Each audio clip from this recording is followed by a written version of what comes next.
in the school heads are being empowered to manage school operation, school policies of this. Okay, next. Okay, the use of technology. This is very crucial nowadays because we are now facing with the pandemic. Okay, our students are some of our students are no longer allowed to go to the school, especially in our case in the Philippines because of the pandemic. Technology and students' development of using this technology are crucial factors in the 21st century. Remember, we are living the 21st century, digital age. Our learners are now considered the native digital learners. There are two fundamental equalizers in life, the internet and the education. E-learning eliminates the barriers of time and distance. So we can learn through distance learning, through the use of internet, creating universal learning on demand opportunities for people, companies, and countries. The word here is on-demand opportunities. Okay, this is the beauty of using internet. Okay, next. Okay, so if we have the quality education, of course, we have a quality outcomes. We have here, of course, the quality outcomes for our students, the knowledge, the skills, the attitude, and the positive participation in the society. Remember, we produce graduates with positive skills, positive attitudes, and fulfilled with knowledge. Of course, our learners will become better productive member of our society. They will participate positively in the society. And of course, they will link to national goals for education.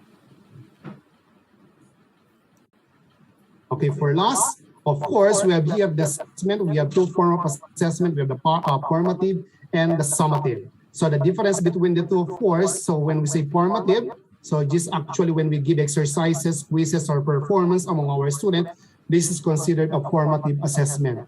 On the other hand, when we say a summative, okay, testing information tends to primarily as a screening device. Okay, so usually this is actually administered or given at the end of the quarter in order to test our students if they are qualified, of course, to jump into another grade level or to the next stage of their education. Okay, so with that, before I will end my discussion, allow me to have this short quotation. Quality is never an accident. It is always the result of intelligent effort. This is basically true, okay? So quality is never an accident. It must be planned. It must be properly organized, okay? All people involved in the organization, okay? It is always the result of intelligent effort. With that, thank you so much for listening. Thank you so much to United International Royal Council, SDG Global Festival, for the opportunity in allowing me to share my views regarding the quality educations. With that, thank you so much. Good evening, good morning, and good afternoon to everyone. Thank you so much, Dr. Deputy. Thank you so much, Dr. Daryl David. That was a wonderful presentation. That was, I think you have covered everything in your quality education, learner, environment, content, process, outcomes, right from early childhood, emphasis on play to teacher's salary. I think you haven't left any point to be covered. So that was commendable. So an amazing presentation. Thank you so much for that. We move on to our next speaker. We move on to our next speaker of the day, who is Ms. Mickey Gulati from Canada. She is the member at the Conservative Party of Canada. So without any further delay, I will just call her to join and begin her speech. Oh, thank you so much, and thank you, SDG, and thank you, Dr. Deepti, and thank you, Rajaji, for just having me here. It's a complete honor. And I know that it's early morning here in Toronto, and so good morning from the other part of the world to everybody, wherever you are. SDG Global Festival, I really thank you from the bottom of my heart for giving me this opportunity, and it was very last minute, so I'm not out there with my any kind of presentation, but definitely being an owner of a school and an academy here in Toronto, I know that how much quality education matters. It is something which focuses not only on a child but entire being of or of an individual.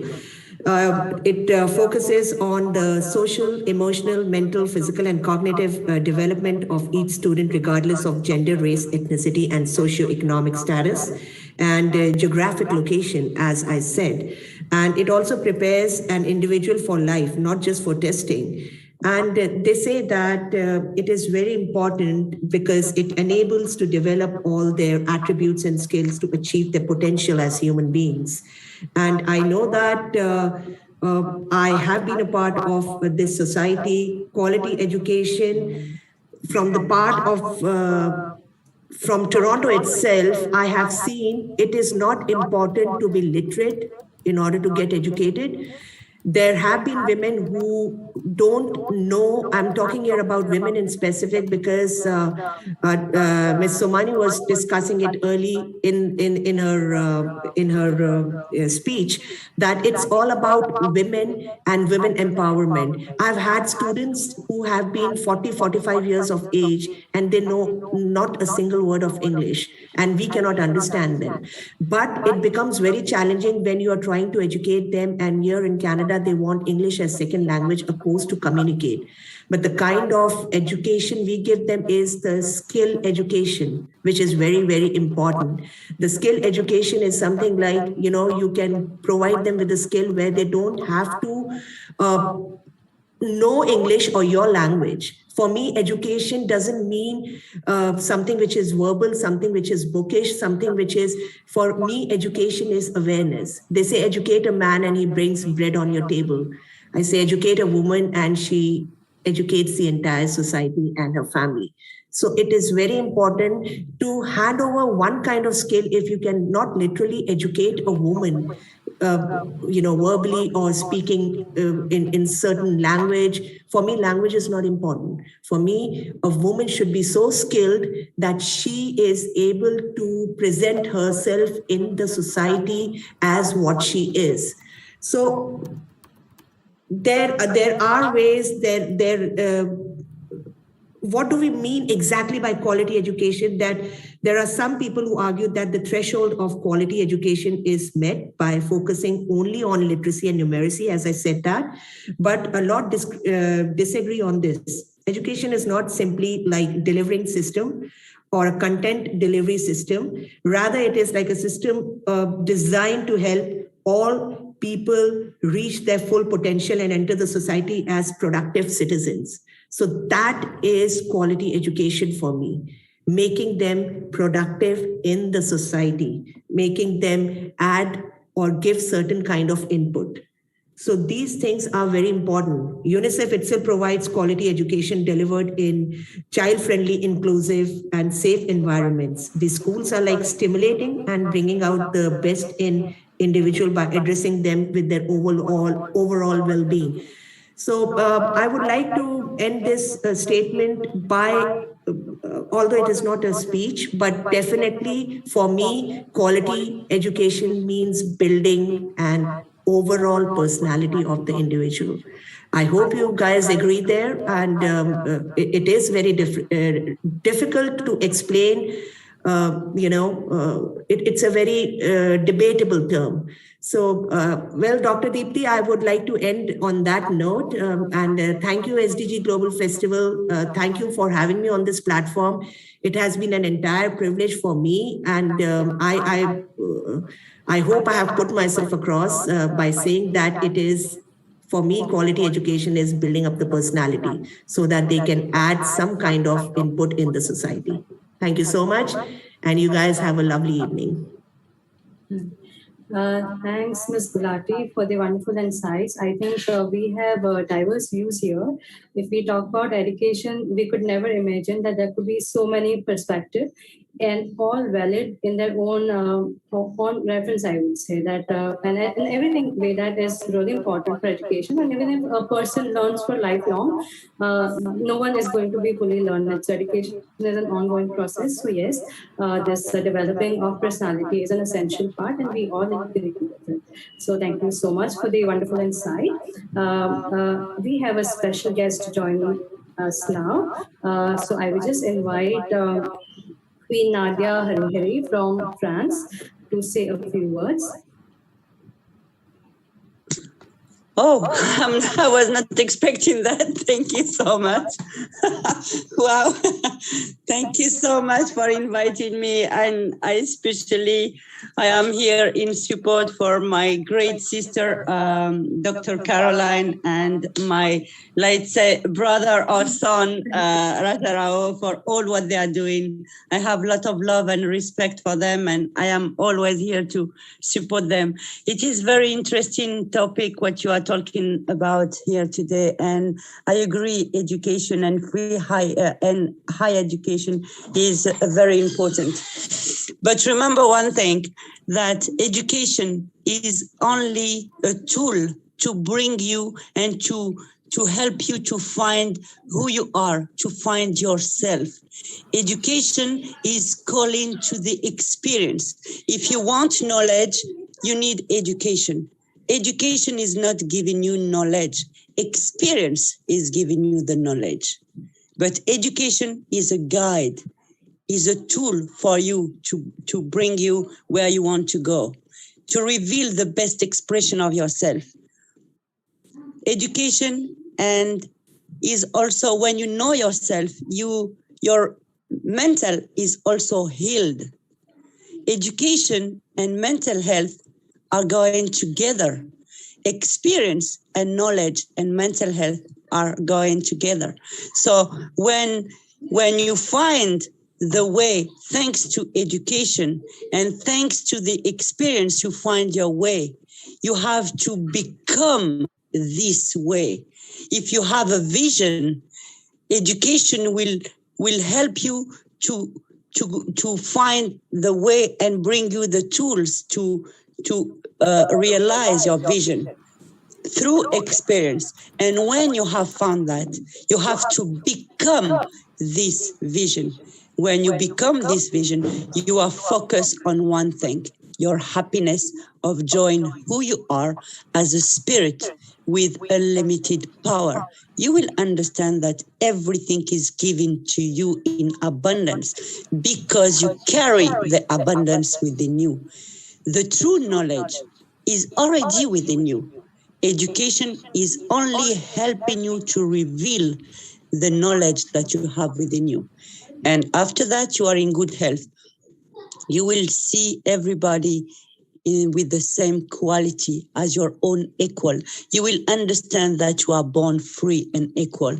You will understand what means the respect to the others. You will understand what is living in harmony and peace with everybody. You will understand that we are all united in the same divine love, same divine light, same divine knowledge.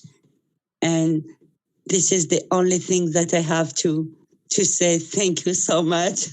Thank you, and my big respect to all of you. Thank you so much.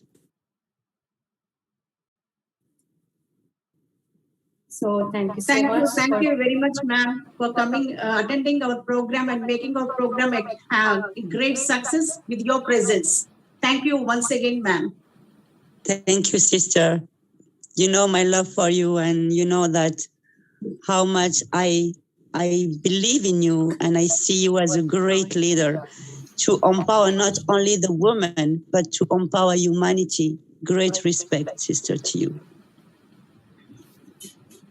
So thank you so much, Queen Nadia, for very spontaneous but wonderful insights. And yes, this is very important that education gives a result. Like it's not knowledge, it's a way to knowledge. So that was really wonderful. And this is a life lesson that we all have received from you. So thank you so much for your presence. With that, we move on to our next speaker, Dr. Chris Zita, who is from Philippines. is an international speaker, so we welcome you on board.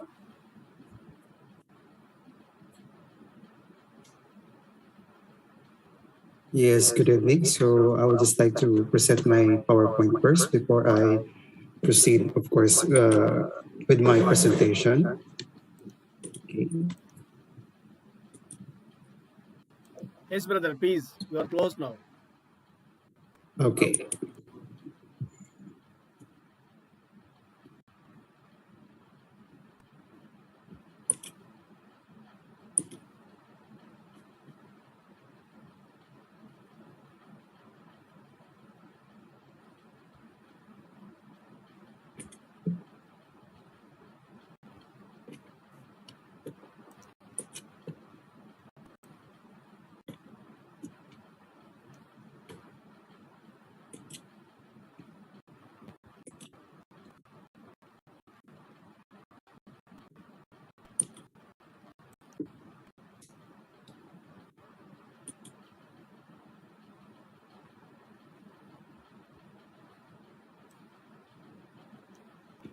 I hope my PowerPoint is in presentation mode now, Yes, brother. or not yet, for a while.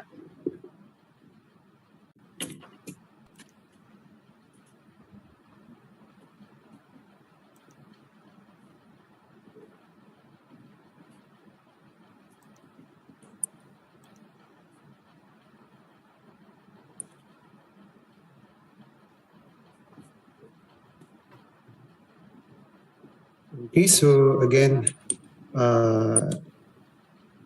good day, good morning, good evening. So I am so glad that I am part of this, of course, SDG Global Festival, particularly in SDG 4, which is about quality education. And of course, thank you to the organizers, the United International Royal Council.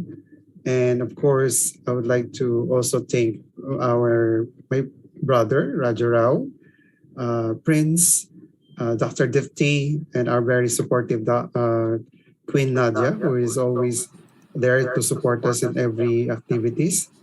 And then, of course, we have Dr. Pareen Sumana, Dr. Caroline. Nice to see you again in this conference or in this new conference. And then, of course, to my fellow speakers from around the world, most especially to my fellow Filipino speakers. Okay, so I will be discussing about education. So some of my information. So I'm personally or presently the head teacher of the English department of our school.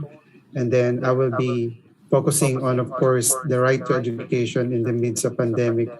Okay, so we all know that we are now in this pandemic, and part of my discussion is actually part of the Education 2030 Ancient Declaration Framework for action for the implementation of the Sustainable Development Goal 4, and why we as educators should make efforts on how to continue education in the midst of pandemic. Okay, so let me adjust first my presentation.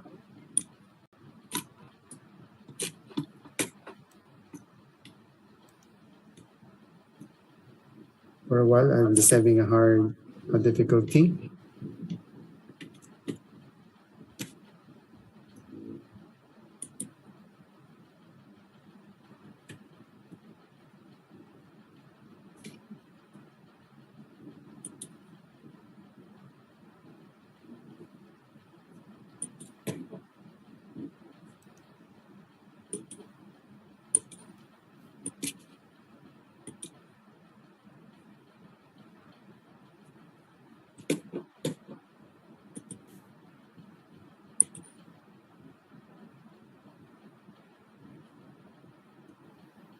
Okay, to continue.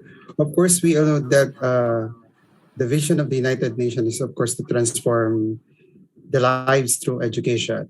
And that is very important because recognizing the importance of education as a main driver or main stimulus for for the development and achieving the other proposed SDGs, the United Nations is committed, of course, with a sense of urgency to a single renewed education agenda that is holistic, meaning we need to develop the different aspects of an individual, not only the mind, but likewise every aspect of an individual.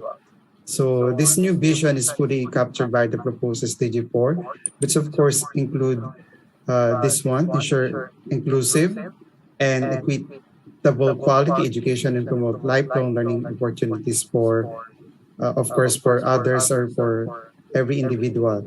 So it is transformative and it's universal, and it attends to the unfinished business of the education for all agenda, which is of course included in the education related Millennium Development Goals and addresses the global and national education challenges, which is of course inspired by a humanistic vision of education and development based on human rights and dignity, social justice, inclusion, and of course protection, cultural, linguistic, ethnic diversity, and shared responsibility and accountability. So it's of course this UN reaffirmed that education is a public good and a fundamental human right and a basis for guaranteeing the realization of other rights. So it is essential for peace, tolerance, and human fulfillment and sustainable development. We recognize education as key to achieving full employment and poverty or poverty eradication. So with education, we can eradicate poverty. One way to, of course, eradicate poverty. So answering to this cause, learners with special needs should be given proper access to education. That's why we have what we call inclusive education. Learners will be treated equal and will be part of a normal classroom setup to prepare these learners, of course, to become assets of the country instead of being liabilities or problems, or in the simple sense, they will not be just waiting for what the country should give to them, but rather they will be part of the workforce that will be bringing progress to the whole society. Okay, so motivated by their significant achievements in expanding access to education over the last 15 years, of course, the United Nations ensured the provision of 12 years of free, publicly funded, equitable, quality primary and secondary education. So we also commit, or the B educators and the United Nations also commit to what we call expanding this access to education. Then, of course, the next one is the inclusion and equity, and through education is the cornerstone of a transformative education agenda, and therefore the UN commit to addressing all forms of exclusion and marginalization. Next, also is, of course, importance of gender equality or equality. So the United Nations recognize the importance of gender equality in achieving the right to education for all. And of course, we all know that our society is changing, so the perspective of individuals changes too. So we must turn our educational system into a more gender sensitive, so that equality in education is viable and will be much appreciated. Just like what happened in the past, wherein only men or males are the one given the opportunity to continue their studies, and women are just staying at home, or if they already completed their primary education, they are forced to stop and do just the household chores and tend to other activities intended for women at home, and never given the opportunity to grow professionally or personally just like men do in the past. But nowadays, both men and women are equal in terms of education. So we need to provide both the men and women the opportunity to uplift their well-being, not only intellectually, but of course, morally, spiritually, and just like the keyword here is holistically. Okay, so moving on. So we still have this vision. So this is to commit to quality education and to improving learning outcomes. So of course, the United Nations is committed to quality education and to improving outcomes or the learning outcomes, which requires strengthening outputs, processes and evaluation of outcomes, and mechanisms to measure progress. So we as educators should ensure that and other stakeholders should ensure that teachers and educators are empowered or given the opportunity to be recruited, to be well-trained professionally, and so that we can have professionally qualified teachers, motivated and supported within well-resourced, efficient, and effectively governed systems. And then, of course, quality education or that fosters creativity and knowledge and ensures the acquisition of other fundamental, of course, skills or knowledge. Then, of course, commit to promoting quality lifelong learning opportunities for all, which is one of the most important one which we need to do, because if the learners will just learn for a particular time and then will never do or will not bring this home and will not be part of their life, so what's the use of teaching them if they will just be learning the ideas and concepts within the four corners of the classroom? Then after going out of the four corners of the classroom, the learning remains in the classroom and never been part of their, of course, personal or their professional well-being. So we know that this time of pandemic, it's difficult to have the normal type of education or the face-to-face class and normal face-to-face classroom discussion. So we have what we call the forms of flexible learning options, which of course also mandated by the United Nations SDG 4, which is of course in times of calamities, catastrophes, wars, and other pandemic or hindrances, flexible learning options must be provided in order for education to continue. So what is flexible learning options, or what are flexible learning options? So this is defined as the alternative ways to provide, of course, learners who are identified as student at risk of failing, or those students who are at risk of dropping out, and for those who are not able to engage with the mainstream schooling, like they are of their age, they are already working while they are young because they need to provide the finances and other needs of their family. And of course, those who have the financial challenges and other family concerns. So we can have the first one, which is called the e-learning, which is a mode of learning through the use of electronic means that can be accessed outside the physical classroom. So electronically, using different devices, and of course, the use of internet. The next one, of course, is what we have, the blended learning, of course, which is, of course, combination of the online and face-to-face learning environments, or in other terms, it is called the synchronous and asynchronous. And of course, sometimes it is called a hybrid because it is a combination of the online and an offline learning environment or classroom discussion. And then the next one is through the computer-assisted learning method, which is the support and augmentation of learning through computers, or the what we call augmented reality, using devices and gadgets that makes learning more fun and interesting for our future generations. Next, we have the what we call distance learning or distance education. So this is an approach where learning groups are separated and students, and of course, teachers and learning materials are just connected through the use of telecommunication systems or other forms of communications which are wired. Then we have the independent learning for those who are good enough, or the what we call bright enough, because this is an autonomous approach of learning in which an individual is given the leeway or the free will to pursue their own studies based on their will and interest, or the proper pacing, or how much learning will they do, or how much activity will they in a particular sitting.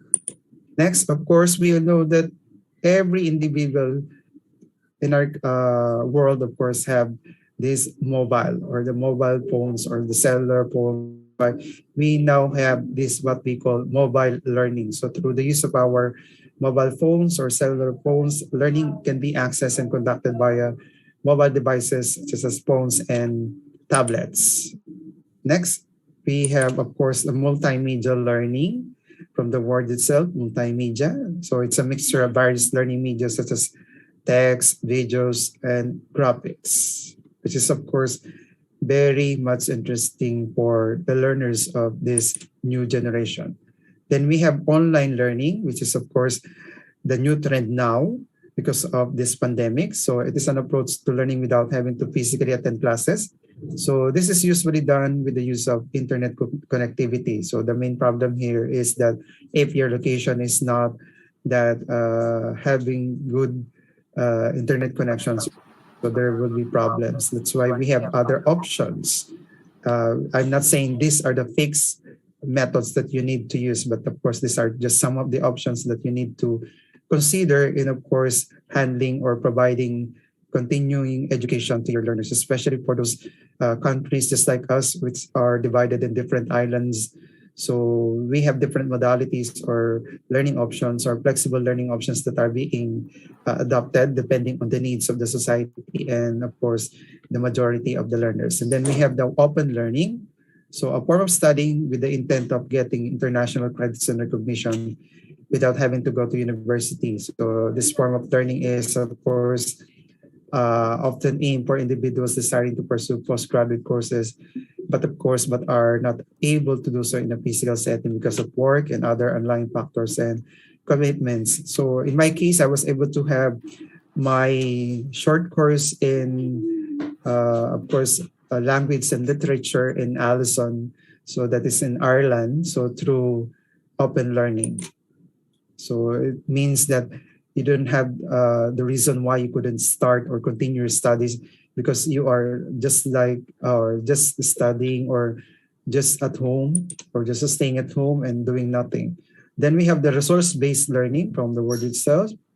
In this kind of teaching and learning approach, resources are provided or resource providers are actively involved in the application of certain materials, just like the learning management system or the LMS platforms that are being adopted by big universities and institutions wherein, of course, the big budget is given to that learning management system. And then, of course, we have the virtual learning. So if we have virtual offices, we have virtual learning, we have also virtual class. So it is a way of teaching and learning delivery through the internet that also involves assessment, tracking of students, and collaboration with learners. So these are the options that we need to consider, of course, in managing or, of course, starting our education. Just like in the Philippines, we have already had continued our education despite of the pandemic. So we are now on the second year. We are now waiting for the next school year to start. And then, of course, I have here some suggested types of distance learning that can be used by, of course, educators. These are also being used here in our country. This might help you in, of course, continuing the education of the young minds in your country. So the first one is modular distance learning. From the word itself, we provide modules. Okay, so a learning delivery that is in the form of individualized instruction where learners are served learning modules, or sometimes this is more called as homeschooling. Okay, so we provide print or digital format, whichever is applicable in the context of the learner. So with the guidance, of course, of any member of the family, or we call them as the parent teacher or other stakeholder in the community trained to serve as learning facilitators. Aside from the modular distance learning, we have the online distance learning.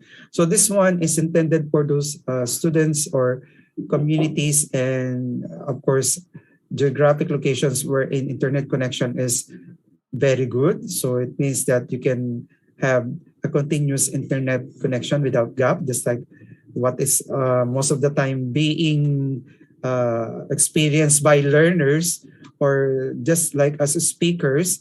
So just like what happened to some of our speakers a while ago, so they were cut out of the or removed from the conference room because of the internet connection. So this is most effective for those who are, of course, with good internet connection. So next we have, of course, so the traditional way.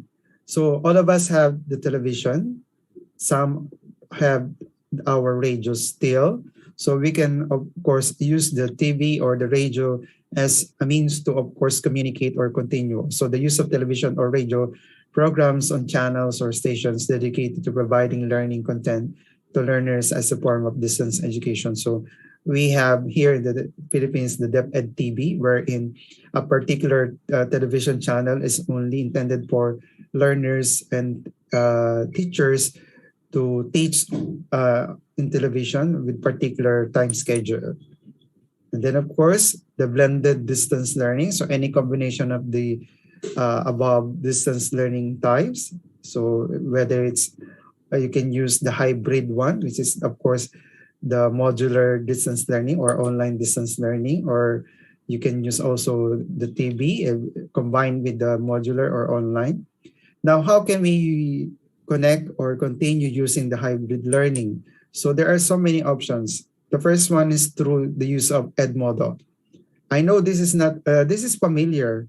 This is not a new word to any one of us here, because this has been used by many of our educators in the past already, and it's just being looked back or bring it back in this new generation, because we need it because of the pandemic that we are experiencing. So Edmodo is a learning management system, or LMS, that consists of tools and resources to manage classrooms and, of course, engage students remotely, offering a variety of languages. So this will depend on your country's needs or your school needs. And then, of course, the Google Classroom. This helps classes connect remotely, communicate, and stay organized. Then we have the Schoology. This comprises tools to support instruction, learning, grading, collaboration, and assessment.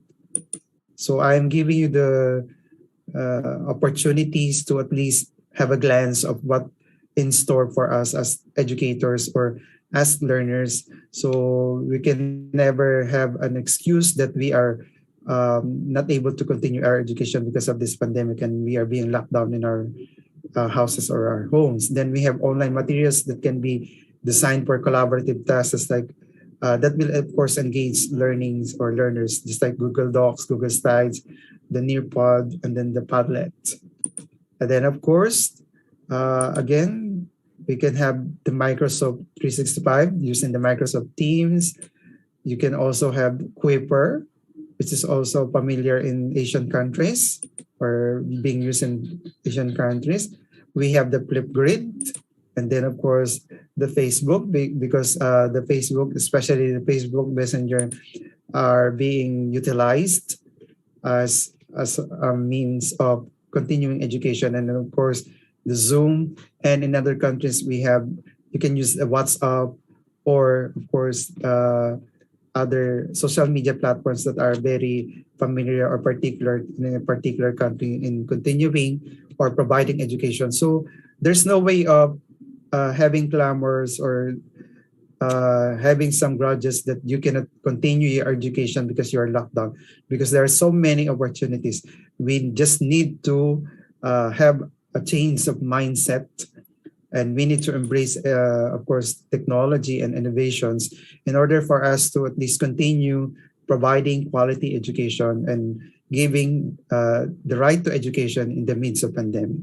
So again, this is your speaker from the Philippines, Dr. Chris Zita, saying thank you and stay safe, everyone. Thank you, everyone. Thank you, Dr. Dipti.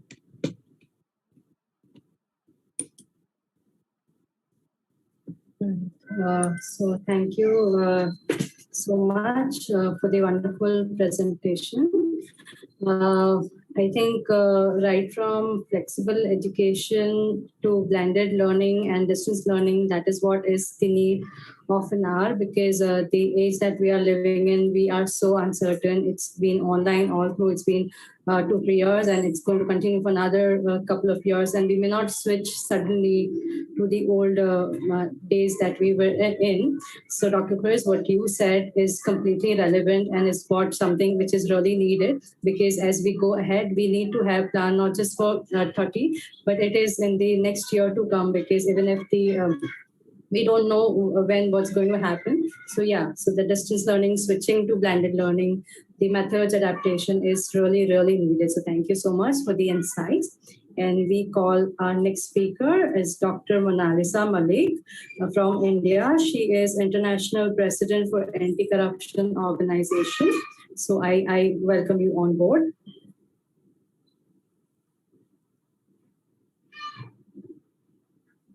Monalisa, ma'am.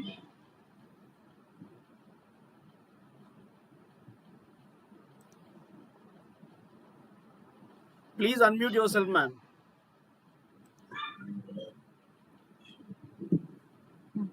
Hello, everyone.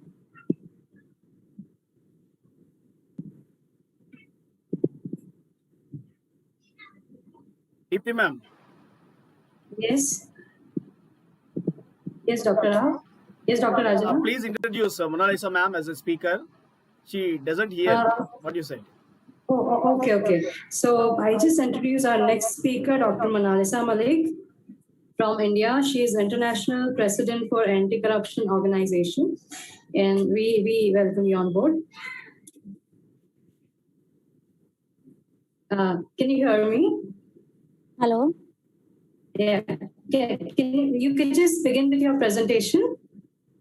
We can see you, we can hear you. You can start with your presentation. Yeah. Hello. Hello. Are you hearing me? Yes, ma'am. You please go on. It's audible. Perfect. Yeah. Hello. Hello.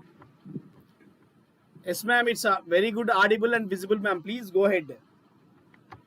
Yeah. Hi. See, like I have not prepared myself right now. I'm traveling somewhere for my 15th August preparation. I'm going to do all those things. So I'm just driving on. Right now I'm outside. So not preparedly. I'm fully prepared on that. Hello. Who are you? Hello. Hello, I am. Yes, ma'am. You please continue. Please continue, ma'am. Yeah. I'm Dr. Monalisa Malik from International Human Rights Ambassador Organization from India. And it's on topic on education. So Dr. Chris just has told all details about education. So for education in India, still now, some lack of education is there. Basically on online, still now, the online education is fully not like successful in India actually. As per in India, for current situation, I can go for it because my daughter is also in online education and she is not getting the proper education for it. Hello? Hello. Yeah. Hello, I am. Yes, ma'am. You please continue, ma'am. You please continue. Yeah. So for June, still for Indian education, till now the system of education is very low, and the net the for online education, I don't know about outside, but for India, it's a very online education is fully not successful in India still now, and hello.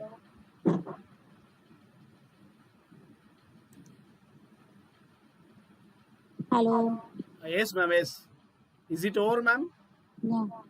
Thank you, ma'am. Thank you so much. Thank you so much for Yeah. your Thank joining you. and presentation. It's a time to introduce young Professor Jairo Nicholas Trashana from he's an international ambassador. He's from Philippines.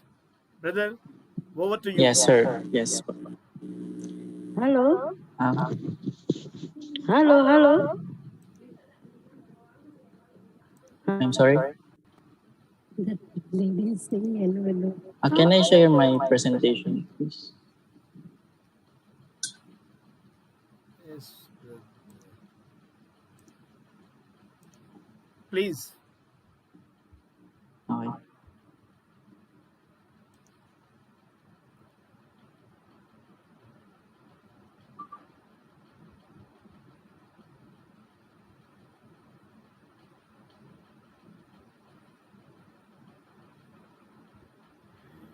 Hello, can you see my presentation?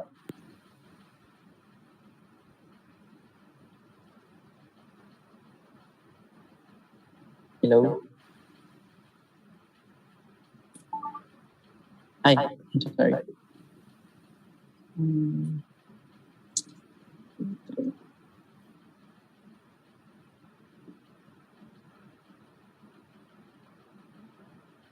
So,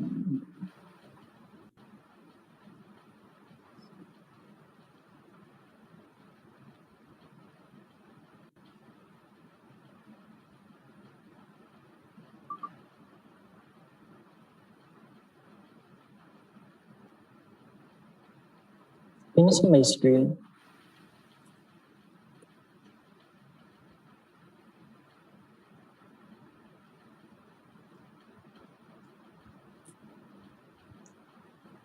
Yes, sir. You can now proceed with your presentation. Um, so, before that, good day.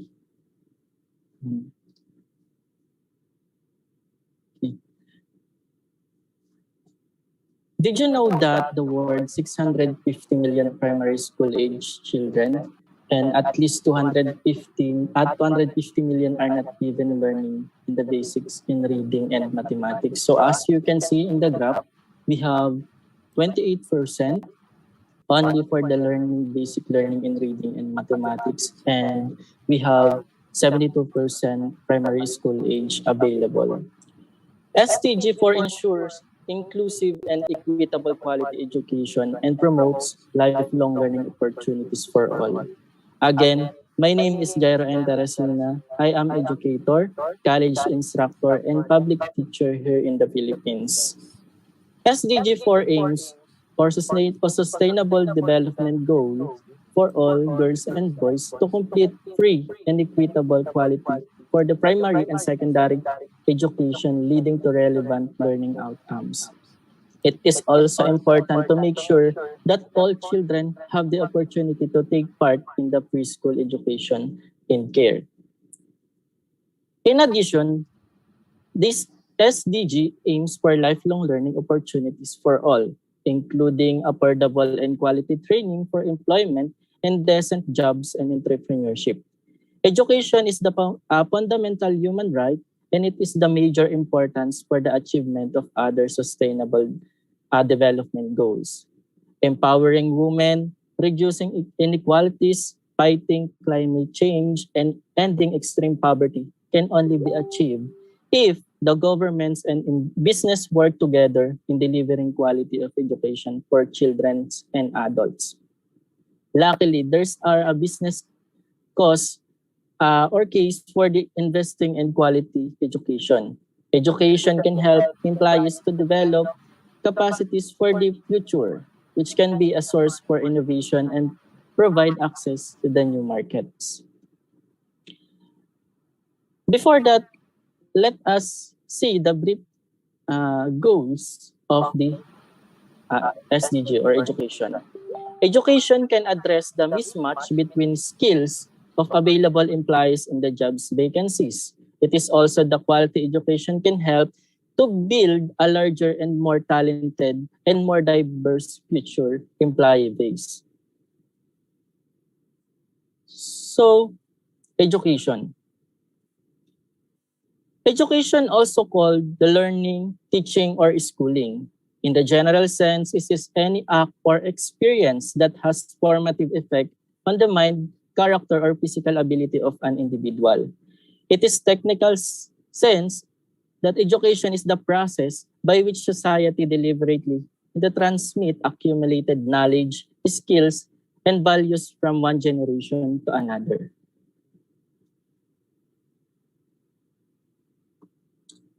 So, as you can see, that's are the system of education here in the Philippines. The education system in the Philippines has been highly influenced by the country's colonial history. That history has included periods of Spanish, Americans, and Japanese rule and occupation. The most important and lasting contribution came during America's occupation of the country, which began in 1898. It was during that period that English was introduced as the primary language of instruction and a system of public education was established. So here's the photos of the American while teaching the students. So the structure in the education here in the Philippines is offered through formal and non-formal system. We have formal education typically spans 14 years, is structured in a 6+4+4 system, which is 6 years of primary, 4 years of secondary, and 4 years of higher education, leading to a bachelor's degree. So this is the one of the shortest term of the formal education in the world. Universal access to education is ability of all people to have equal opportunity in education, regardless of their social class, gender, ethnicity, background, or physical and mental disabilities. Quality education enables people to develop all of their attributes and skills to achieve their potential as a human beings and a members of the society. Quality education is a human right and a public good, and the government and other public authorities should ensure that the quality education service is available freely to all citizens from early childhood to adulthood. It is also provides the foundation for equity in the society. It is also one of the most basic public services.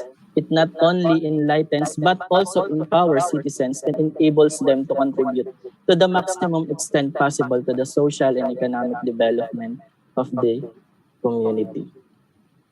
So, what is the quality education? To ensure the inclusive and equitable quality education and promote lifelong learning opportunities for all, education is a standalone goal and it's also explicit priority under the several other goals.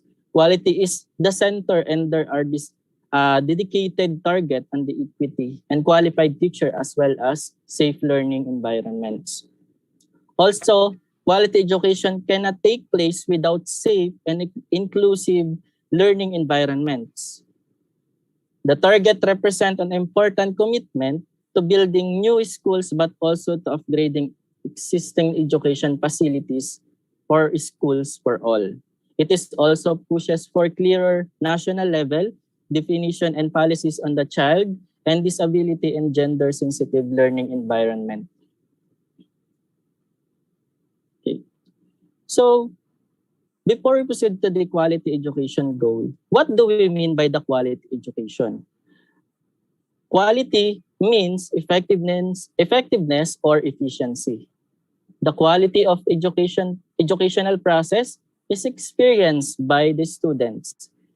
When we deal with the quality education, we mean a standard education must be given to all.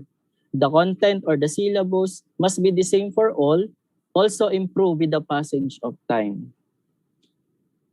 Like they said, a good quality education is one that provides all learners with capabilities they require to become economically productive, develop sustainable livelihoods, contribute to peaceful and democratic societies, and enhance individual well-being. So, let's go back to the quality education goals. Of course, the first one we have academic excellence and improve academic standards, applied learning, and lifelong academic skills.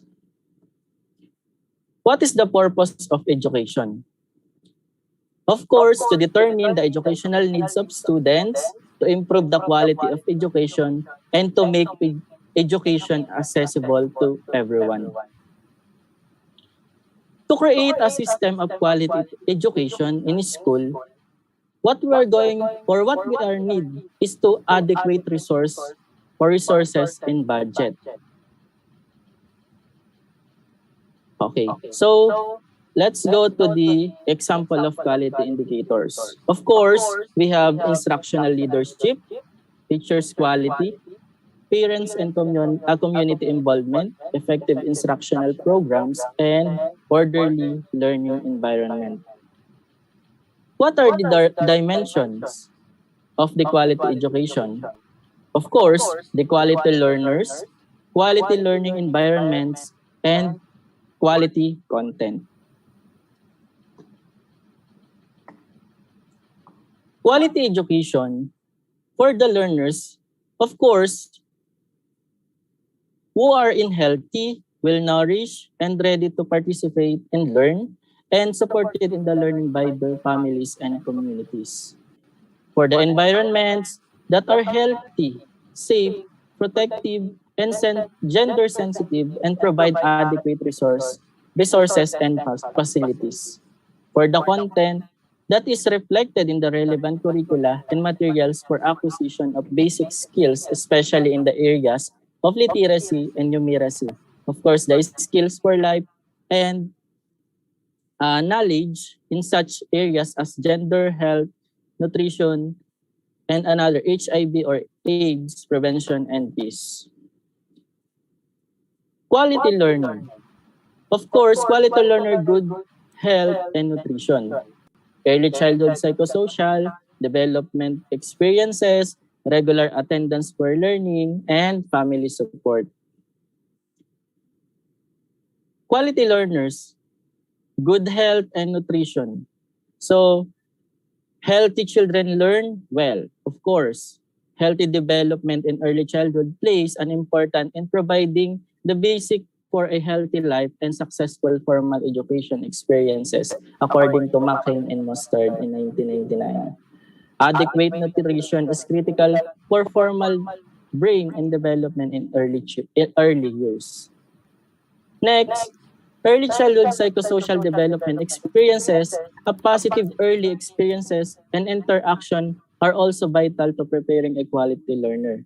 The benefits of good early childhood programs include the better psychosocial development, effective and program that's so to improve the literacy skills of low-income and undereducated mothers found that the mother's capacity to help develop their children's language competencies increase, especially in the areas of listening and speaking. How about the quality learning environment?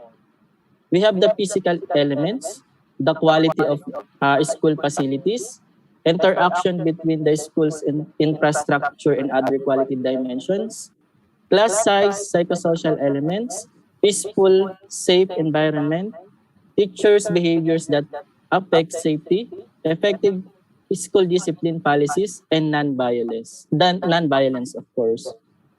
Quality learning environment. We have physical elements. So like I said before, quality of school facilities, interaction between school infrastructure and other quality dimension, and class size. So for inclusive environment, most countries struggle with effective inclusion of students with special needs and disabilities. Children of ethnic and language minorities, politically or geographically disfavored groups, and groups at low socio-economic levels may also suffer from discriminatory policies and practice that hinder the advancement of quality education for all the children. How we identify the quality of school facilities? I study in India, sampled 59 schools and found that of these 49 had buildings, and of these 25 had a toilet, 20 had electricity, and 10 had a school library, and 4 had television by the study of Karan and Chow in 1996. In this case, the quality of the learning environment was strongly correlated with the pupils' achievement in Hindi and mathematics. Of course, it can affect the achievement of every learners. In Latin America, I studied that included 50,000 students in grade 3, and 4 found that children whose school lacked classroom materials and had inadequate library were significantly more likely to show lower test scores, and higher grade repetition than those schools were well equipped. The study from Wilmsby 2000. Okay. So, for the teachers' behaviors that affect safety, it is relative to both girls and boys, parents, and researchers express important concern about the teachers who create an unsafe environment for students. Effective schools discipline policy. We need to implement the policies. The student, teachers, and administrators should agree upon the school classroom rules and policies, and this should be clear and understandable. Order, constructive discipline, and reinforcement of positive behavior communicate and seriousness of purpose to student. For the quality of content, student-centered, non-discriminatory, standard-based curriculum structure, uniqueness of local and national content, of course, literacy, life skills, challenge in reaching large number of children with quality content. Student-centered, non-discriminatory, standard-based curriculum structure. So it emphasize the deep rather than broad coverage of important areas of knowledge and authentic and contextualized problem of study and problem solving that stresses skills development as well as knowledge acquisition. It is provide for the individual differences, closely coordinate and selectively integrate subject matter and focus on the result or the standard and target for the students' learning. So gender sensitive and inclusive of children with diverse abilities and backgrounds and responsive to the emerging issues such as HIV or AIDS and conflict resolution. So quality education focus on, of course, the inputs, processes, and outcomes that leading to quality education.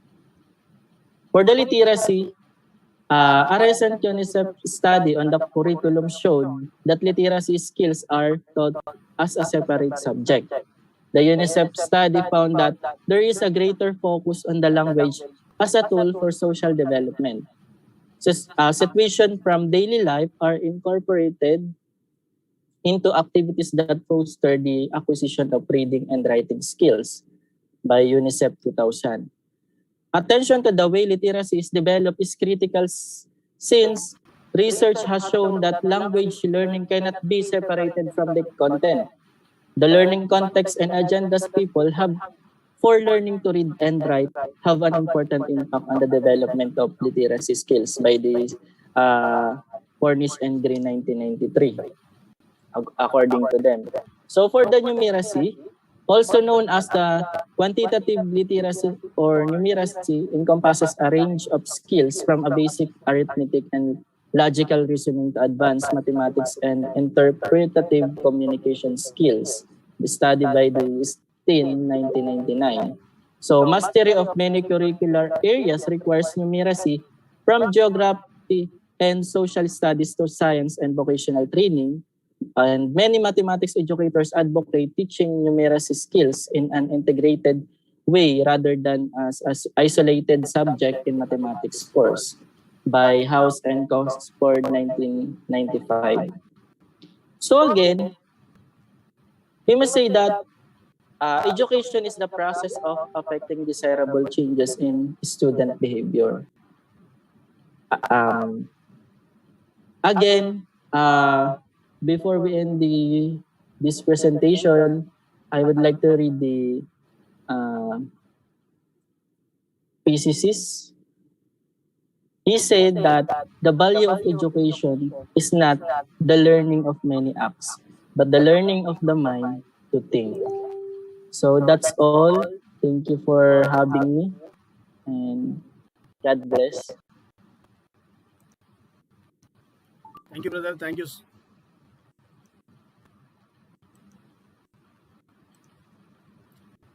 Thank you, brother. It's a really wonderful presentation. Thank you so much for giving so many wonderful inputs to us. Really, from you. Philippines. Education is flowing today. Really, we are feeling very happy about that. Whatever the information we get through this program, really amazing, brother. Jairo, you are very young, but you are doing magic with education. Thank you so much. And at this moment, we recognize the presence of Her Excellency, American International Education Federation President, and backbone and long-time supporter of our Royal International Council, Telangana Kala Parishad, and the Life Foundation. Whatever the programs we organize, she is there with us. She's like a queen for us because she motivates, ignites, empowers, and she inspires by standing as a role model.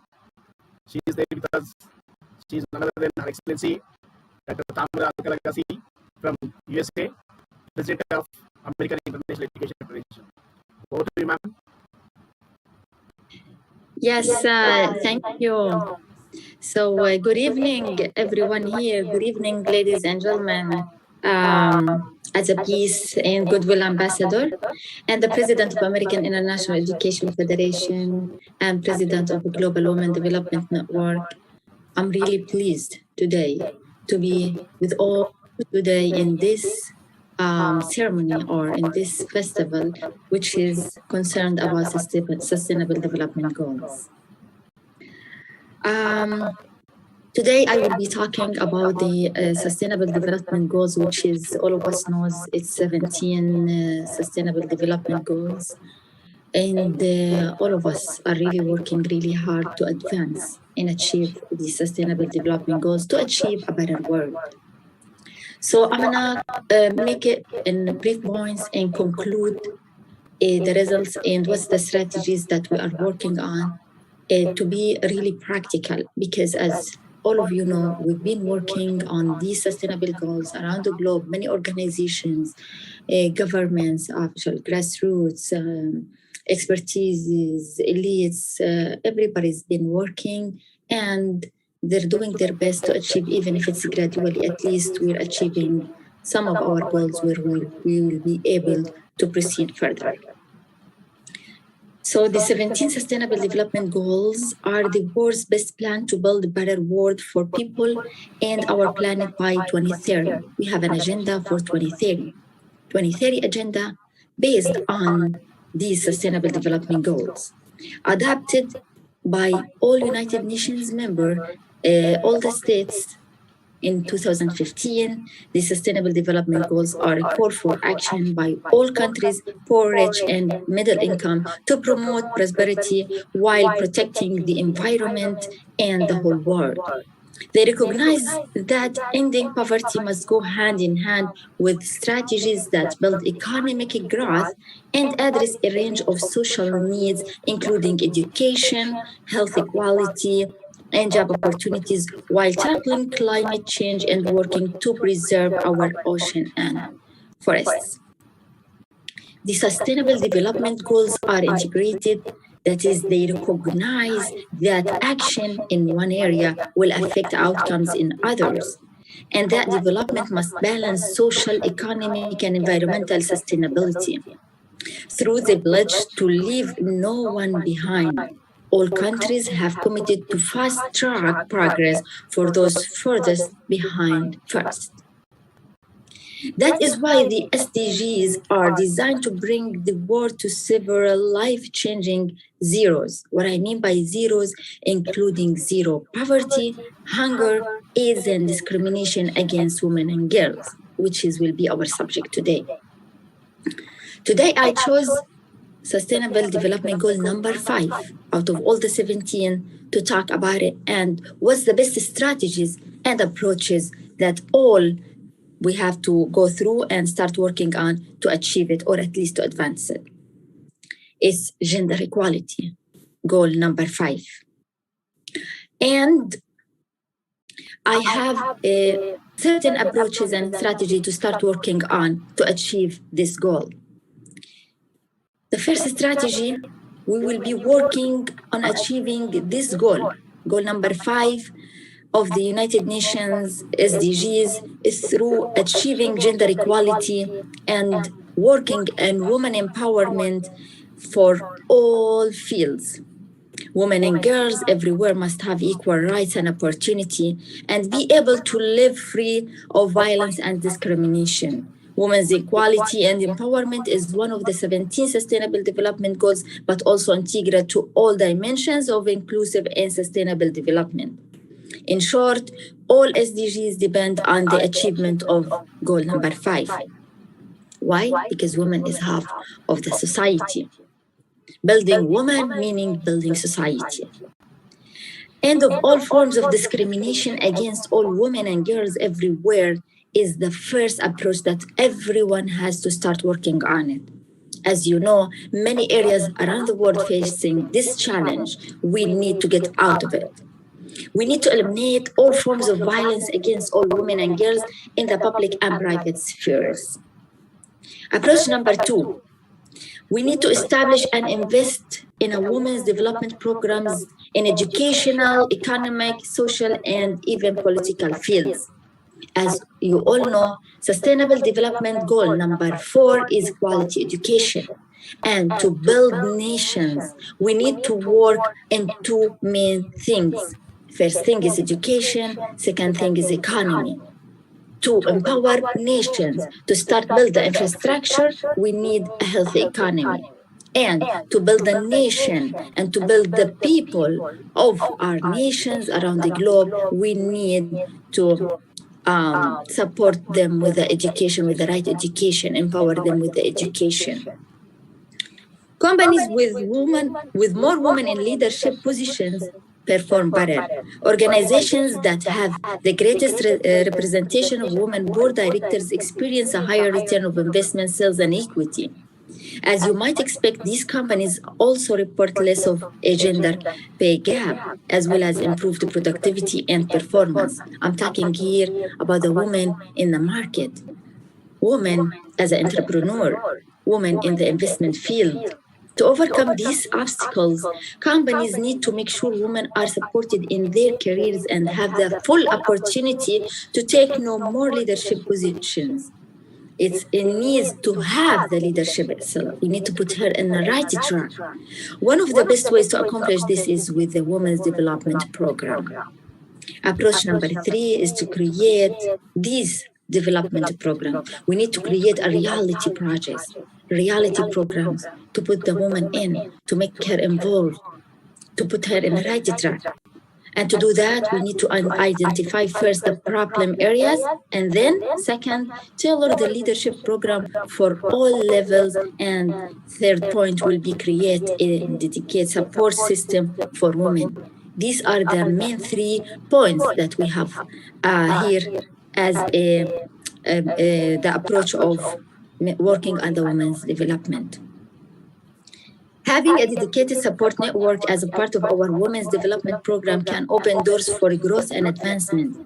And structures monitoring program in particular can help women develop critical skills, increase visibility among senior leaders, and prepare them for leadership roles. We need to empower women and prepare her for leadership roles. She's very, very well prepared after all this preparation with educational programs to be in the right positions. And women should be armed with this data. We can start to build out a development programs and projects that speaks to the needs of the women around the globe. And to make this happening, we need to have a separate projects according to regions or geographical areas, or even through countries. So these groups is going to be divided to smaller projects, and each project is going to address all the issues that facing the women in that particular area. Approach number 3. These great projects we needed to ensure women lead, participate, and benefit equally from governance systems. Women have income security, decent work and income, economic autonomy. All women and girls at this point will live a life of free and free from all forms of violence and discrimination, and they will be really free to start all type of investments and work in the real market areas. Women and girls contribute to and have greater influence in building sustainable peace and resilience and benefit equality from the prevention of natural disasters and conflicts and humanitarian action. This field also women needs to be empowered and she needs to have her sound there. Approach number 4, create training programs for women to improve their skills and advance their career. With the right of women's development and educational programs in place, which can include a combination of mentoring, networking, and training opportunities, organizations, all organizations around the globe, governments, and stakeholders can begin to balance their leadership teams with greater diversity. These investments in creating a culture that brings more women into leadership roles will be well worth the effort. I would like to mention here that to support and advance Sustainable Development Goal number 5, I established a Global Women Development Network. This is an organization registered here in the United States of America, and it's been working now for a couple of months. We've been working on this couple of months with a huge team, and to do that, we established a women conference in last March 2020. It was around days with a separate agenda for each day where we addressed many issues that facing and challenges facing the women around the globe. And as a founder for this network, I'm working with my team really hard and put all the efforts to empower women in all the fields. Our goal is to empower women around the globe and to study carefully the ways and plans for women development in all fields. Women will be viewed and treated equally as men in all aspects of life, civil, political, economic, social, and cultural fields. Our vision is that all women become self-sustaining and well recognized in their societies. That will require a huge effort from our team and create collaborations with strategic partners and bring all expertise and decision makers with us and policy makers as well. And to secure the foundation with a giant platform and build huge relations and network. And that's what's happening. We now have our ambassadors, board of directors, rest of the team, strategic partners. And as you know, strategic partners could be in technical or logistic or even in management. Now we're expanding and we have a huge network and a good team who's working on this to empower and support women around the globe. Also, as a president of American International Education Federation, we established a global grant project. This project called Shaping Our Future Together. Shaping Our Future Together project is working to advance Sustainable Development Goals of the United Nations, the 17 Sustainable Development Goals. In particular, we are working to have a better world, to raise the level of living of a human. So we're working in everything, even human rights and women rights, of course. The project's main goal is to have a better world through working on a comprehensive global development strategy and advancing the Sustainable Development Goals of the United Nations, which are focused on poverty, reducing inequality, and build on a 2030 agenda, which is achieving all Sustainable Development Goals. Also, we've been working with a huge team, many organizations, many government officials, high-profile people, policymakers, politicians, academic, name it, are really joining this project. So it's open, no limit for any regional area or continent or countries or fields or anybody who would really like to join. We open the doors for joining, and we have a huge network here, and it's expanding and expanding. And it's a great opportunity today to invite all of you to join us in Global Women Development Network and to join the Global Grant Project, which is Shaping Our Future Together. Men who wants to support women and women who wants to face the challenges are more than welcome to join the network, and whoever able to add a value, to be really practical and a reality. We're working on real projects and real programs to shaping our future together. We are open. We're opening all the doors for all the parties and organizations, associations, federations, name it, to and councils and individuals to join this project, and everyone who is willing to work on sustainable development goals and face the challenges that our world facing, and to change the world to a better world. You can find all the info with the organizers of this festival, Dr. Raja and Professor Caroline. Also, I want to thank them for organizing such an event today to advance sustainable development goals of the United Nations. You are all welcome to join us, and I'm glad to be between all of you. Today, I tried to conclude gender equality as points and approaches, and we hope always to join hands together to keep working to have a better world. Thank you so much. Thank you, Excellency. Thank you so much. Really, this is a great day. The program started with the great motivator, Dr. Pain Somani, whom we like most.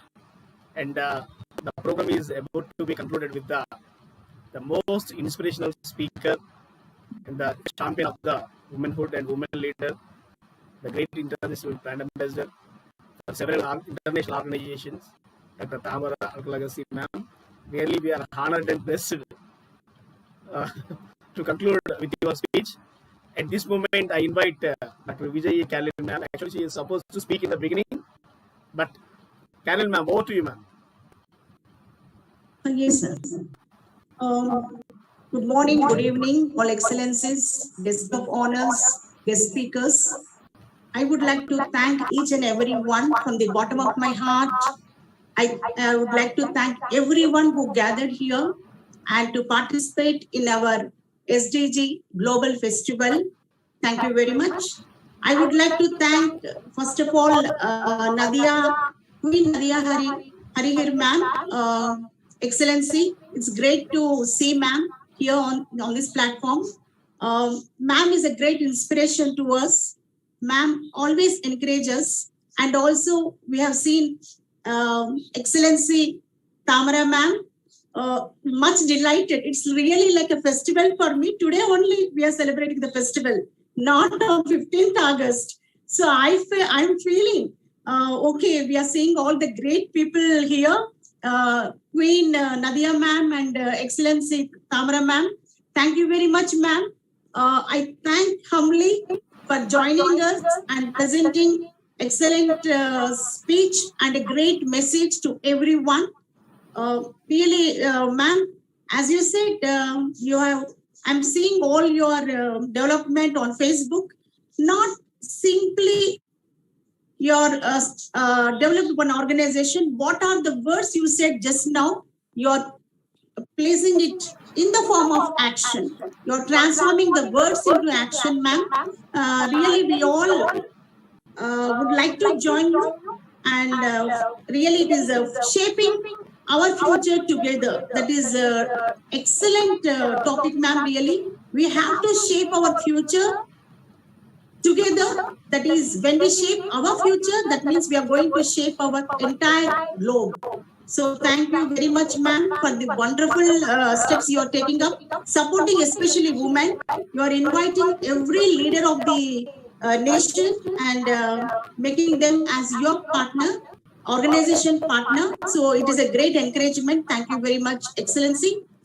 Today topic, I've seen all legends gathered here today.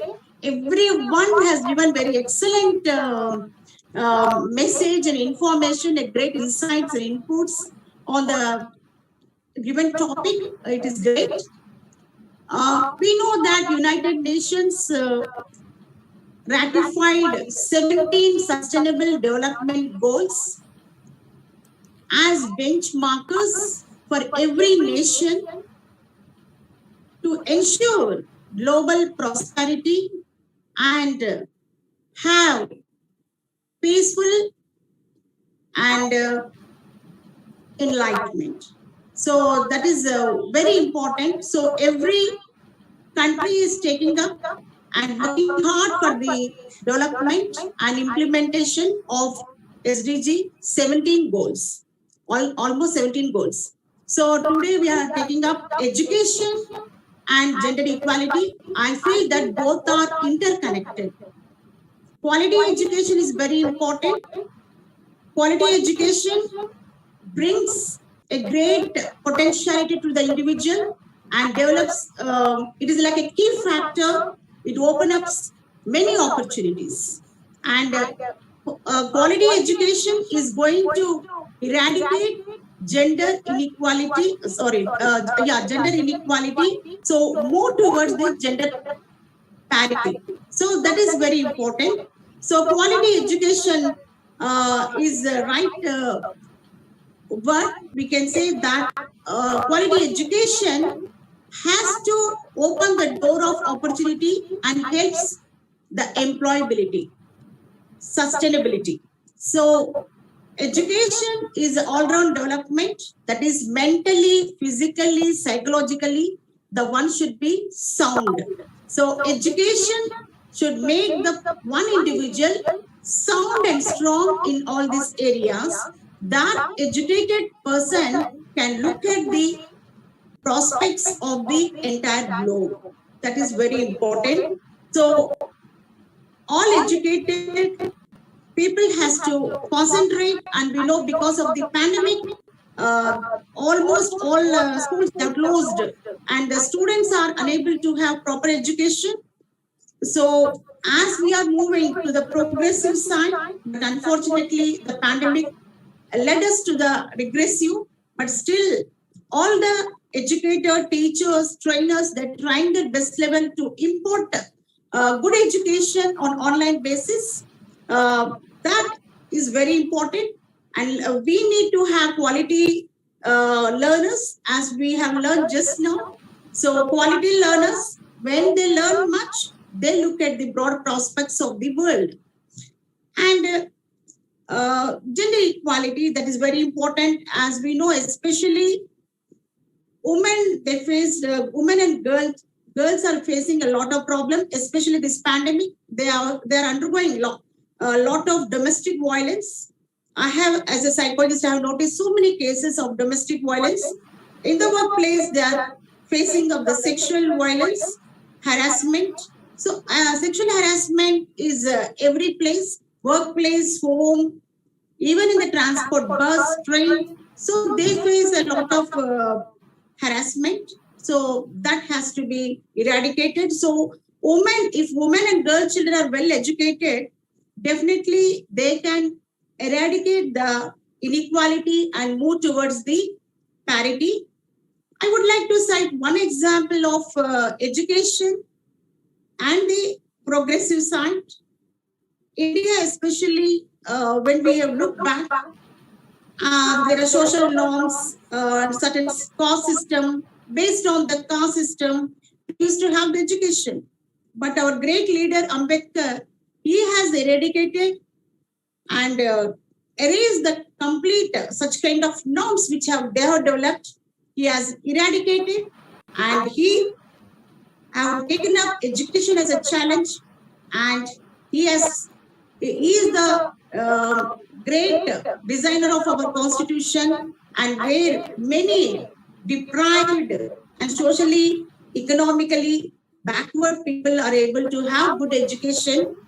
And education only brings great development and progression. So that he believed, and he helped the backward people to have good education, and they are placed in good positions now.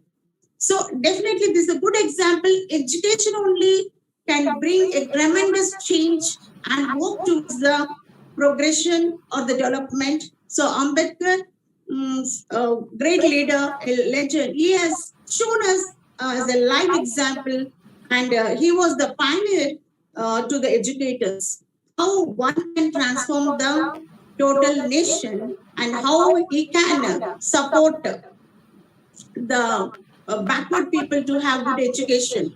So that is live example, and even we have good women who come from backward family, and they have got good education, and they supported other girls and women to have good education.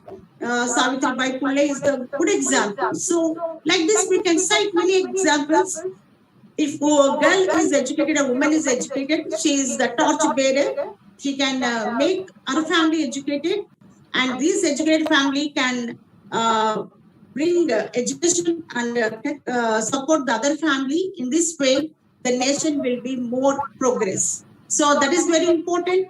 Education and gender equality is both are interlinked. If one is educated, they definitely concentrate on the gender equality. And the steps, child marriage is mainly affecting the girl children to have education. So we have to look at that we have to educate and bring awareness to the people that the girls should not get married so early, and we have to encourage them to have good education. Only girls who are well educated and placed in good position, they look at the call and concentrate on the progression of the nation. Thank you very much. Thank you, ma'am. Thank you so much. Now it's 8:40 in India time. So I say vote of thanks to everyone. There are many people who made today event a great success.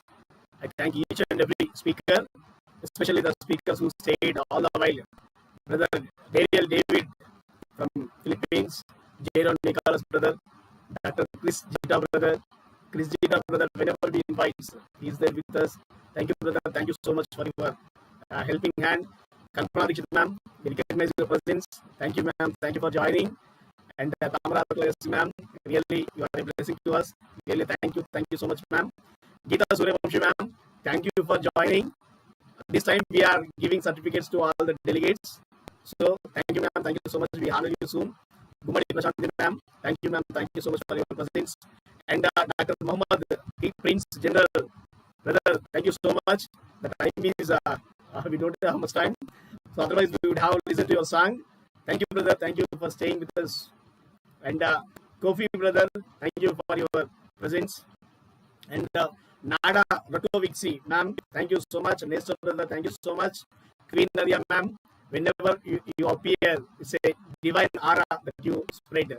Really, thank you, ma'am. Thank you so much for blessing us with your gracious presence. Really, it's a gift. We didn't expect your presence at that time. You appeared like it's we cannot express in words, but you are a divine gift to us, to nations. Thank you, ma'am. Thank you so much. And Rachel, thank you for your wonderful presence. And Srikanth sir, thank you, sir. Thank you so much. But tomorrow we listen to you. Today not possible. Suraya ma'am, Professor Dr. Suraya Bano ma'am. Tomorrow you are our guest speaker. Thank you. We'll see you tomorrow. And I say thanks to each and everyone. If I miss anyone, it's my humble sorry.